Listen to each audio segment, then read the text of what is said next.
Investigasi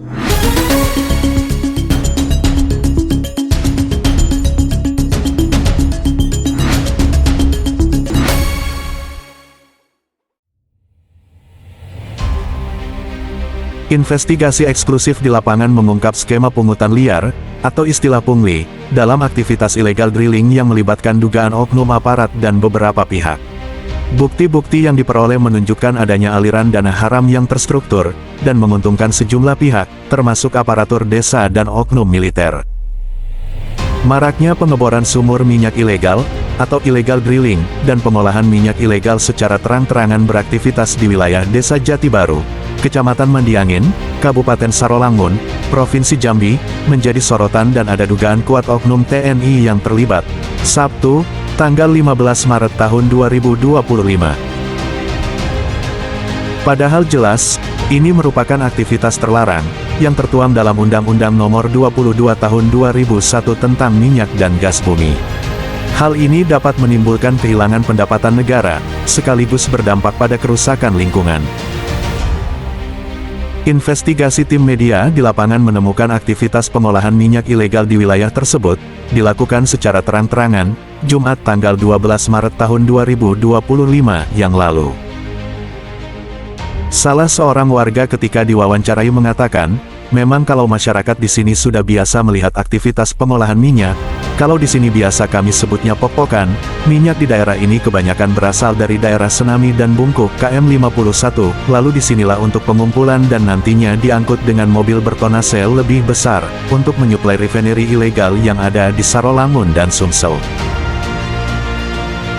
Seorang warga lain, ia juga pernah ikut bekerja terkait aktivitas tersebut mengungkapkan, ada dugaan oknum anggota TNI yang membeking kegiatan pengolahan minyak tersebut, yaitu inisial N dari Intelkorem, dan inisial BK dari Intelkodim, SK dan RB selaku ormas yang terlibat untuk mengamankannya.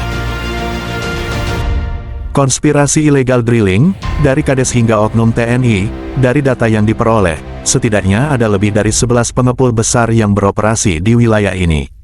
Salah satu nama yang mencuat adalah inisial JD, Kepala Desa Jati Baru, yang diduga turut serta dalam praktik ilegal ini. Fakta ini tentu mengecewakan, mengingat seorang kepala desa yang seharusnya menjaga kepentingan masyarakat, malah ikut bermain dalam bisnis kotor yang melanggar hukum tersebut. Lebih mengejutkan lagi, keterlibatan dugaan oknum TNI berinisial TN selaku Intelkorem dan BK selaku Intelkodim, dalam skema pungli ini semakin memperparah situasi. Selain itu, dua oknum LSM berinisial SK dan RB juga disebut-sebut ikut menikmati aliran dana dari aktivitas ilegal ini. Pungutan sistematis dari aparat desa hingga militer, berdasarkan rekaman pembicaraan yang diperoleh, pungutan dikenakan sebesar senilai Rp100.000 per drum minyak, hasil ilegal drilling dengan pembagian sebagai berikut. 1. Pei Desa, Pemerintah Desa senilai Rp25.000. 2. Karang Taruna Desa senilai Rp25.000. 3. Kodim senilai Rp10.000. 4. Korem dan aparat lainnya senilai Rp22.000. 5. Oknum LSM SK dan RB sisanya. Lebih lanjut, dalam rekaman tersebut, BK secara terang-terangan menyebutkan bahwa, jika ada pengangkutan minyak keluar wilayah, maka ada pungutan tambahan sebesar Rp40.000 per drum, sementara Rp10.000 per drum akan diambil langsung oleh BK atau melalui RB.